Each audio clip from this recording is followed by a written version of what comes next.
Let's take a moment to discuss how creating grading scales in Schoology before you develop your rubrics can save you time and effort. If you use the same rubric grading scale frequently, pay close attention because the next tip is for you. To start, navigate to the left menu of your course page and select Grade Setup. From the right column, select Add. Then, Scale.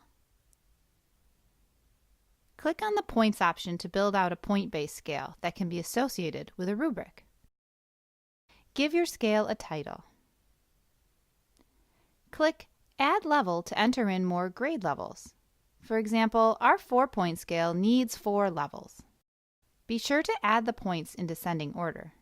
Click Save Changes when you are complete.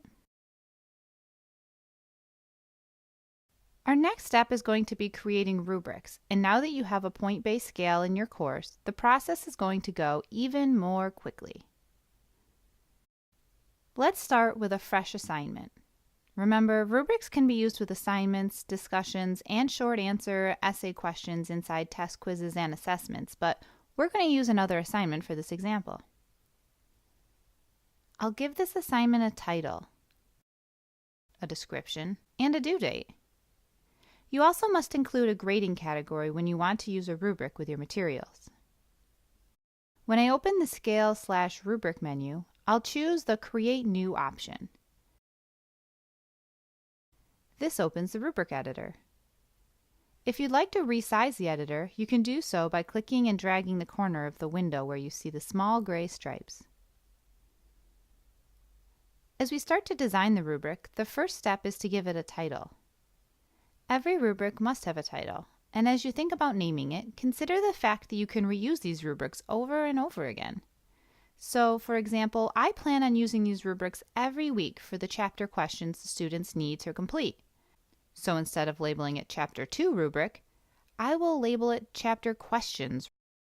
By default, every rubric starts with 1 criteria and a scale with 4, 3, 2, and 1 point values. You can adjust any part of this, starting with the criteria title and the description. Remember the scale we created a moment ago? I can choose to apply it to the criteria of this rubric by opening the Apply Grading Scale menu in the upper right corner and selecting the scale we just made.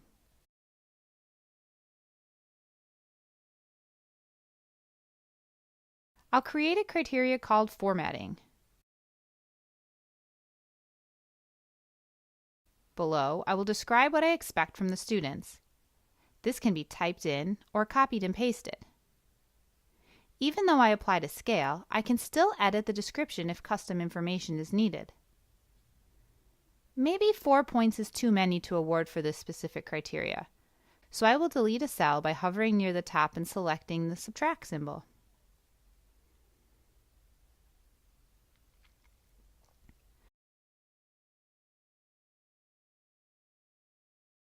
I'm going to create a new criteria called Timeliness. Delete all but 2 cells, and then change the 2 cells to reflect that the material was received on time for full credit, adding no extra points to their score, or that it was received late and 2 points were taken away. You can place any numeric value, positive or negative, so I put in a -2 to reflect losing points for turning it in late. Every cell requires a numeric value. I cannot replace the numbers with text or it will not be able to generate the points total and you will not be able to save the rubric. The column on the far right shows the total points possible for that row's criteria, and you'll notice that it changes automatically as I change the point value of the cells in that row. At this time, there's no option to average the scores across the criteria to calculate the total points. Next, I'll add a criteria called Content by clicking the Add Criteria button and typing the title. This time I'll need more than 2 cells, so I'll hover my mouse near the top of the cell and click the Add symbol. Now I'll add the points and the descriptions. While it's possible to add in a cell for every point value, it isn't necessary. In my example, I've chosen to only add cells for the most common point levels that I assign to this type of criteria. Remember earlier when we demonstrated that while grading with a rubric, it's always possible to customize or override a grade value? That's what you can do here to include a value that isn't present in the rubric. When you are complete, click Save.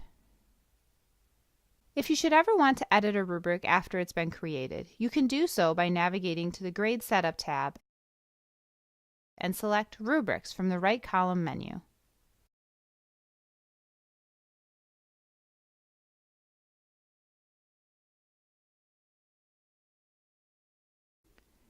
It's also possible to edit a rubric from an assignment that it's associated with. Here's an example.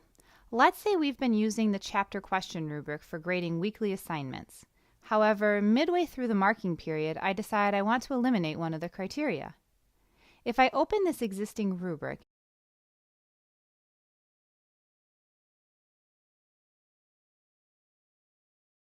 and delete the criteria, it will be deleted across all assignments using the rubric earlier in the marking period, and change all of the students' scores in the gradebook accordingly.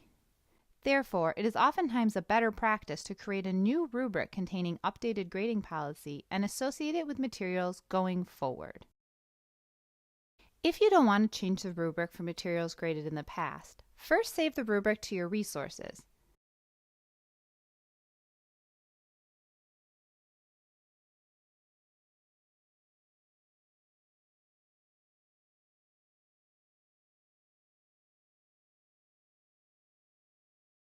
Make changes to it there,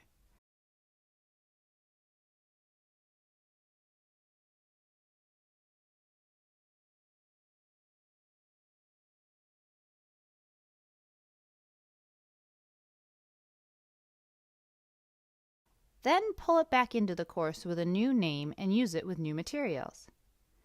That way, new materials will be graded with the new rubric, but the old rubric will remain intact.